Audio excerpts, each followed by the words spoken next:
last way that you're going to counter hypergamy and female nature, this is an advanced distinction that I want you to really grasp, because I'm going to drop it quick, fast, and in a hurry. 3 levels of daddy. This is what every woman, every female woman will require to stay loyal, to stay happy in a relationship. A lot of times we get caught up, we're men. We want the logical, how do you get the girl? How do you get the cheeks? How do you get what I want? Cool. You got to mature and get past that, because if you truly understand it, like I said, I'm giving you the root cause, not the symptoms. If you truly understand it, how to be an MGM, mature, grounded, masculine man, you will have these women following you, begging to follow you, competing to follow you. Remember I said at the beginning, the men on the top, the haves and the have-nots. It seems to be so easy. They're not doing anything because they're men.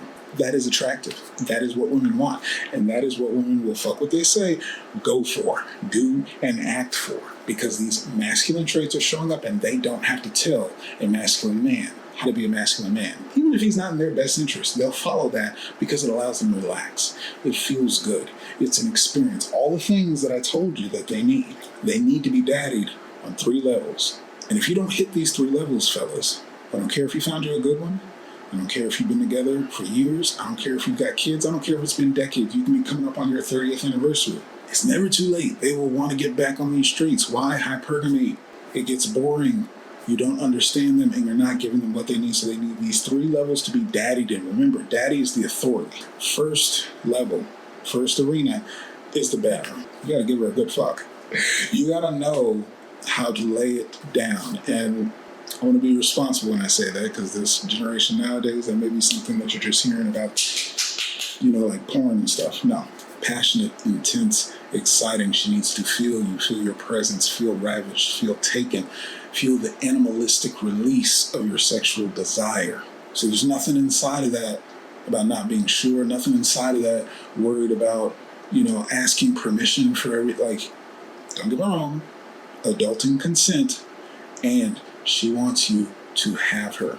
She wants you to have your way with her. When she is consenting and giving to you and submitting to you, she wants to be daddied.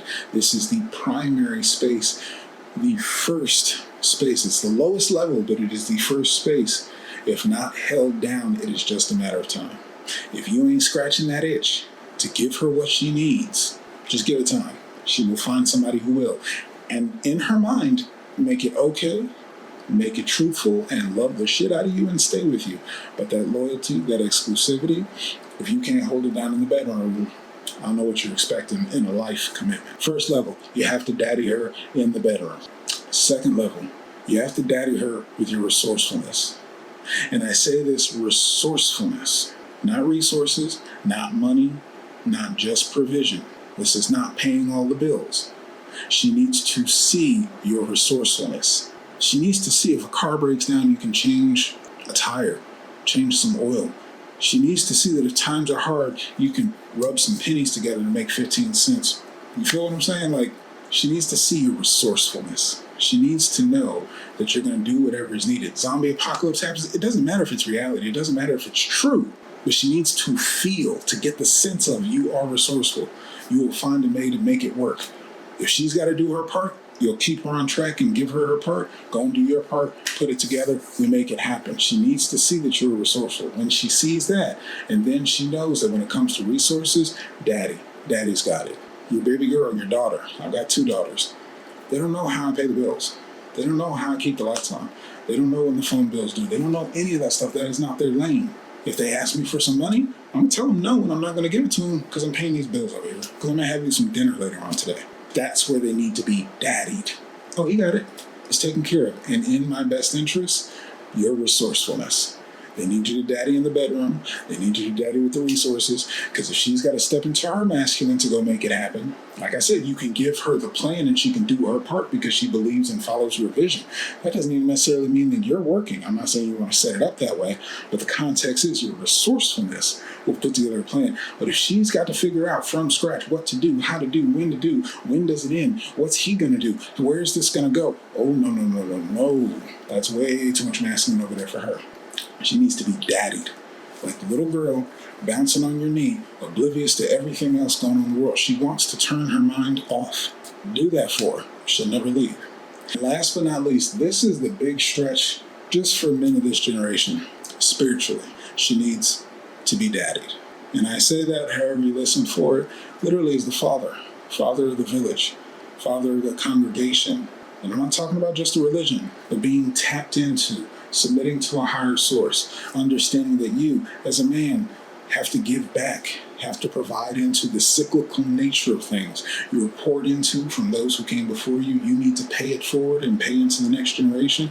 This is the legacy. This is the long lasting. This is the vision. This is the polarity of things that her feminine knows nothing about. Her feminine. She has masculine as well. But when she's in her feminine and relaxing, that is what she wants to follow.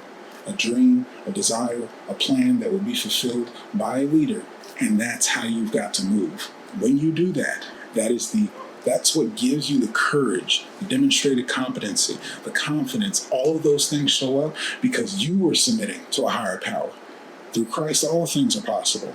When you can give that pressure up, whatever you believe in, I'm spiritual myself. I'm not putting to a specific religion, but the context is when you can give her spiritual guidance, connected to something larger, connected to something bigger than yourself, connected to something bigger than your relationship, something that's going to be around for generations, something that's going to make a difference, something in your community, something in your family. It does not matter. The context is that you are leading and growing together, giving her principles, instructing her, teaching her, training her. You deliver in these three areas, fellas. This is why women can't see you and you're not ready. If you're not ready to daddy her in the bed, if you're not ready to daddy her with your resources, resourcefulness, and if you're not ready to daddy her spiritually. And that last one, a lot of men, even with the money, even laying down the pipe, if you're not spiritually leading them because they don't even recognize, they yearn for that. And that's not getting that just from the pastor, not getting that online on YouTube, getting that from you, the daddy of her village, the man that she submits to. That's what she wants to follow.